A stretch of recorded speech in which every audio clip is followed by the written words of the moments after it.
Good morning and welcome to the new edition regarding Frontiers of Knowledge of Dr. Lamba's Awakening Call. We live in a lovely world, a brave new world, where new developments, mind-boggling developments are taking place every day. No, every hour, maybe every minute or every second. And the most important thing is that human beings, while gaining materially, while being successful in diverse ways, are losing something. And what they're losing is they are losing their identity and their individuality. Whether it's a political life or whether it's a technological side, we have been confronted with immense attack. And the latest comes from the scientists, entrepreneurs, and that is the attempt to hijack our brains, the human brains. Neuralink, a company set up by Elon Musk, has just yesterday applied to the US regulators, and they want to start a trial on the human beings. And the purpose is to test a device that they have developed, which is a computer interface to connect with the human brain. This device has been tested on monkeys, and they could control the monkey's brains through the computer. And now they want to focus on the human beings. Apparently, the purpose is good one, and that is to treat the neurological conditions. But the reality is the other way around. When I was talking to Musk on phone yesterday, he let out a statement, and I quote, "It is a future of superhuman cognition." Superhuman cognition, which would in fact be controlled, manipulated, either by the person who is handling that computer, which has interface with your brain, or by that person at the behest of the authorities that might be. The device that has been developed consists of tiny probes containing more than 3,000 electrodes. And these 3,000 electrodes are attached to a single thread, flexible. The threads are thinner than a human hair. And then they monitor the activities of 1,000 neurons in your brain. Well, monitoring is okay. And if they want to use it to treat a neurological disorder, it's okay. But to be able to manipulate the brain, and the exact word used by Elon Musk was, "We have a brain hacking plan." The plan to hack the brains. And suppose the same device, for that device, is used to hack the brain of our army commanders, of our political leaders. I know many great political leaders, both at the national and the local level. And their brains, if they're manipulated in a sinister manner, they can spell disaster for the nation, for the city. Can you believe that the advantages are offset by the disadvantages? Agreed, it will make brain surgery safer, but it would also analyze recording using brain machines with the help of AI, artificial intelligence, to monitor it. And again, Musk was very open, very candid. He said the system would ultimately allow for symbiosis with artificial intelligence. Now, the robotics controlling human brains. Well, I visualize a situation which H.G. Wells had thought of in his War of the Words, The Machines, where he had visualized the war between human beings and the machines annihilating the human race. As a matter of fact, even the benign AI artificial intelligence scenario, even in the benign one, this is a real horrible thing to happen. With a high bandwidth brain machine interface, they can effectively have the option of merging with AI. That is the statement of Musk. The truth is out. The apparent purpose is to check out and to show that they are interested in the development of the brain, treatment of the neurological disorders. Reality is creating a new layer of super intelligence in the human brain, which something already have.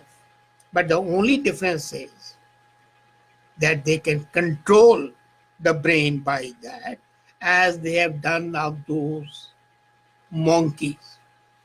Do they really want to make monkeys of the human beings? I don't know. But it's a fact that the days are near when your brain and my brain would be in danger of being manipulated, where our political leaders, our scientists, our army commanders would be subject to the brain manipulation, and they can be a disaster for the country, for the human being as well. Suppose this thing falls into the hands of jihadis, IS, or any other terror group, Khalistanis. What happens then? The people as a lot are suffering, but then, as I said, this is a brave new world. And the brave new world has to come. You want it or you don't want it.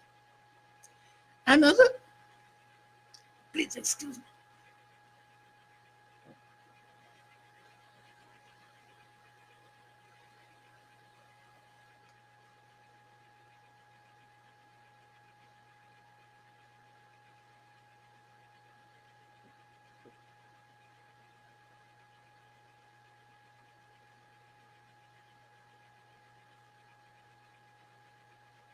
Sorry.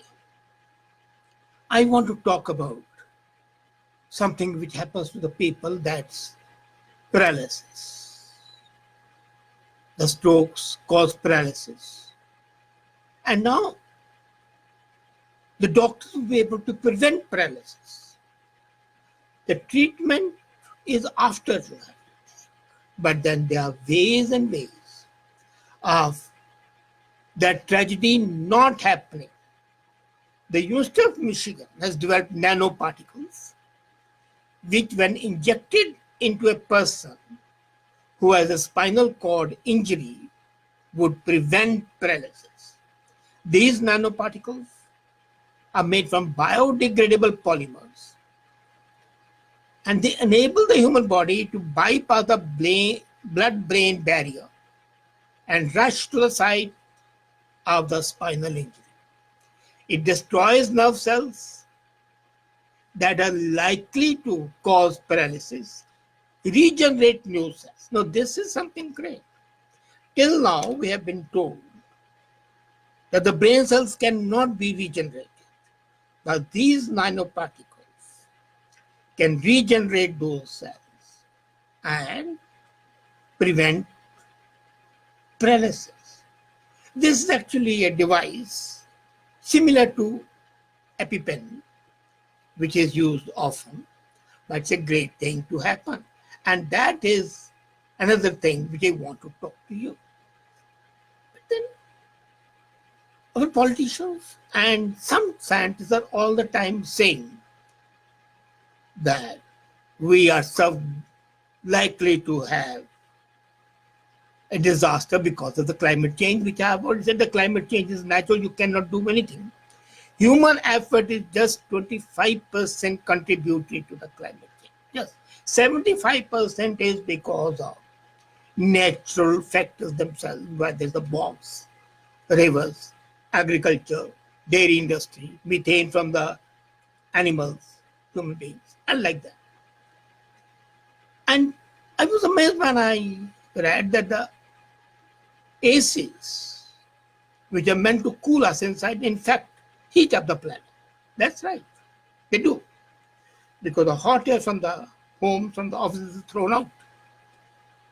And then, these are energy hungry appliances. But do you know that the same air conditioners can be used to heal the planet? A new design has been developed, and it was reported in a research journal 2 days back that the air conditioners can be reconfigured. So, what happens is that they do not release carbon dioxide, but they capture carbon dioxide, which is a great thing. And then, they release water. So, they accept water vapor with the help of a filter. The water would be converted in H2. So the water which is inside is converted into hydrogen, and the carbon dioxide mixes with that to create a liquid fuel. And that liquid fuel itself runs that AC. So the negative effect of using the AC is converted into something which is great. Such fuels can be collected and not only used for those ACs, but even otherwise they can be redistributed. It's fully carbon neutral. You'll need to power these ACs with renewable energy. That's it. And which is quite possible. And then, our infrastructure is always a problem. We always say that the roads are bad, the highways are bad, they're broken, they're potholes. Especially after the winter in Canada, the snowfall. The ice that is spread on the sidewalks and the road reacts with the carbon hydroxide in the concrete and creates calcium oxychloride. And this causes the cracks in the concrete. And now comes a bacteria. It has been developed at Philadelphia Drexel University. This bacteria utilizes a known microbial-induced calcium carbonate precipitation and is able to convert calcium chloride into calcium carbonate, which is a natural cement. So if this bacteria is sprayed on the roads to begin with before the winter comes, and they say it's a very cheap method, and this would prevent potholes caused by the road salts. Our city leaders, in whichever city they are, can make use of this. What they have done is that this nutrient, which is used by the bacteria, is sprayed. That's it. And the result was seen in the concrete samples that even exposed to the calcium chloride solution for 28 days continuously, it had no negative effect, which is great. And this action by the Drexel University, this research, should be implemented without delay, at least in countries like Canada, Norway, Sweden, Denmark, wherever. The snow has to be protected against where roads are in the danger of developing cracks and the potholes. But what is there to prevent that is available now? So, the frontiers of knowledge this time tell us about the capacity to sustain our infrastructure of the roads by simple mechanism. The ACs that not harm the planet but heal the planet. And most important, the danger of getting our brains zapped and manipulated by apparently well-meaning research which has proportionately a higher risk and danger and needs protection. Thank you. We meet next week again for this episode. Have a great time.